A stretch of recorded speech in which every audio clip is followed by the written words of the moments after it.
John, how important was it that the side returned to winning ways after those back-to-back defeats? It was important, not only from us as a performance side, but we were playing the team third in the league, just above us. So we knew it was going to be a tough game. I was really pleased how the players approached the game, and I thought the first half they were excellent. I mean, we looked after the ball very well in very difficult conditions, but then the second half they wanted to win the game again, and I thought that we invited Batley into our half, and Batley took full advantage of it. So we've got lessons to learn, but if we could replicate that first half for two halves, we'll be a half decent team. What were the strengths in that first half, John? Having two halfbacks. I think that's basically the difference between previous weeks and this week. You know, and Joe Kear is a good player.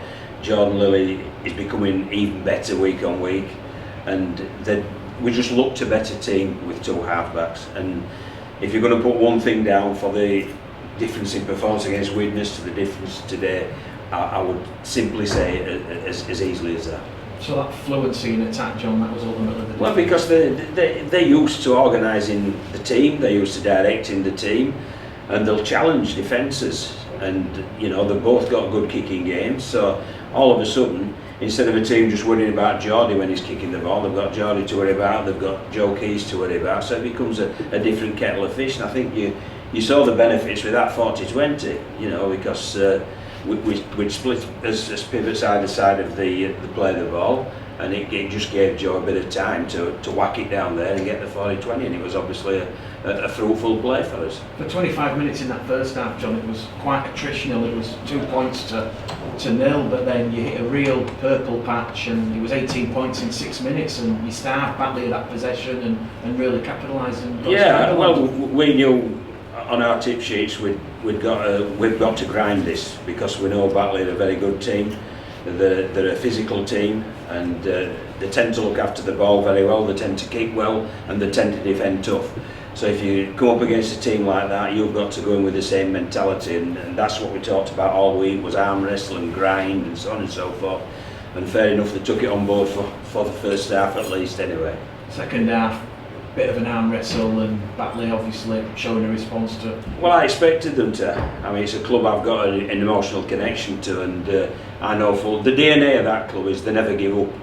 You know, you could hit them 3 times with a baseball bat and they'd still get up and they'd say, well, come on and hit me a 4th time, because that's the very nature of the club. And you knew full well there would be a response, and there was a response, and I expected a response. In that second half, John, were you a bit disappointed with what transpired towards the end? No, I think you've got to put things in perspective. Everybody thinks Bradford should come here and just win with 50 points. It doesn't work like that. You're playing opposition, they're equally as determined to win. And I think we've got to be more respectful to teams. You know, we're playing a team above us in the league today, and a very, very good team, and we're better. So we should be really pleased with it. And yes, there were aspects that were disappointing in the second half, and aspects we were delighted in the first half. But as with any team, you've got things that you can improve upon, and that's what we're looking to do. Aaron Murphy went off with a HIA, and Jordan Lilly, it looked to be ribs. Is there an update on them too? Yeah, there's 3 of them gone to hospital, Aaron, Jordan and Brad England, because Brad got a poke in the eye and is struggling at the minute, but we obviously don't know the full extent to them. But it's the same with every team, you know, and I think it might well be, when you look at the number of injuries in the game, it might well be in part down to the fact everybody had a year off, and it's a tough old game to play, and I don't think people give the players enough credit at how tough it is to week on week out get belted and belt others. You know, the number of collisions that are involved in, and the intensity of collisions is very high, and I think we might need to look at that. You know, it's not just HIAs, it's other things as well that's occurring. So it's a tough old season for everybody. But if you'd have said to me halfway through the season you're going to be 3rd and you're going to be 8 out of 11, I'd have shook their hand and sat down in the lounge and watched England in Euros. Is it too early to say, John, or are any of those 3 looking potentially? I can't tell you, because when did we finish? Half an hour ago. You know, I had a doctor and a coach, so you know I can't tell you. What's Aaron's problem? Adam, it's his cheekbone. Yeah. John, before kick-off, Craig took his side in. I think 10 minutes early, you left him out right as close to kick-off. Was there any reason behind that? Schoolboy error by Linners. No, not at all. It was just something I picked up. No. You were out there. We on were the just field doing for our a warm up bit. just as they did theirs. You can pick on him if you want, I don't know.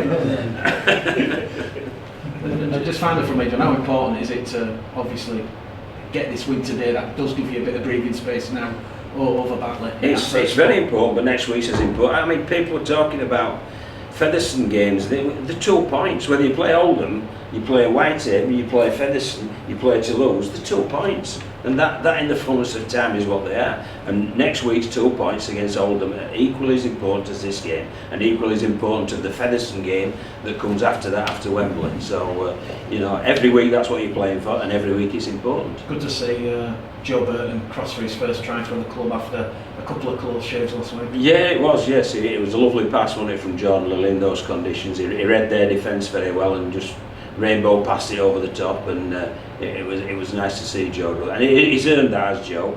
I thought his brother were pretty good as well for Batley. I thought he was very lively, so the two good ones, those two kids, they really are.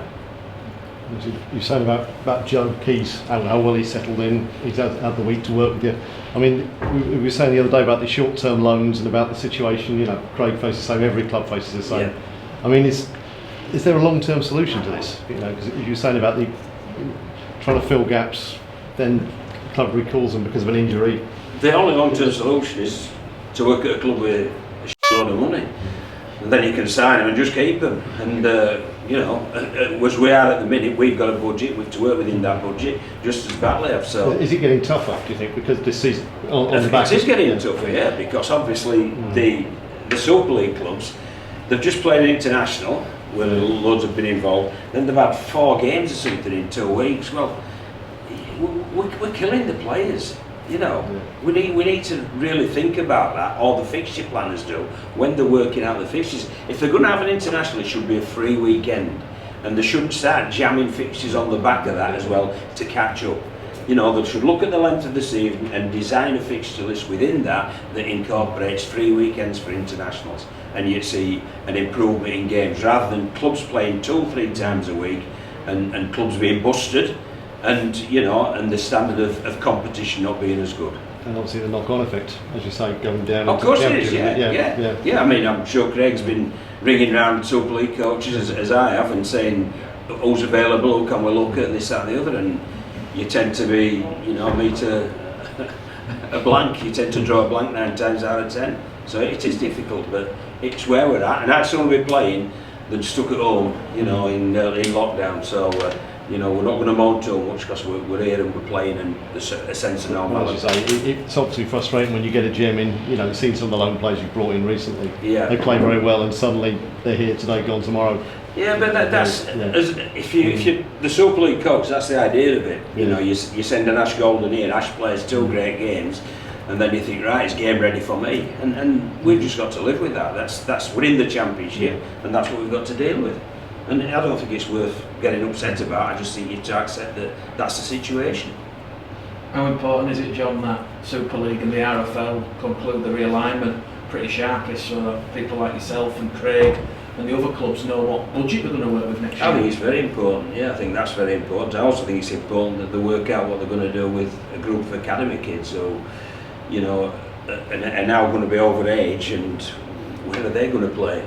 So there's a few problems that the game's got to address, but I'm employed by Bradford Bulls. I'll try to address the problems at Bradford Bulls, and the ones employed at the governing body can attempt to solve theirs. Has anyone from the RFL reached out to you or the other coaches?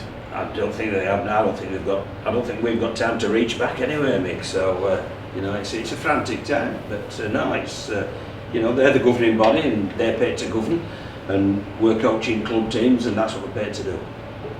Cheers, John. Thank you. Pleasure.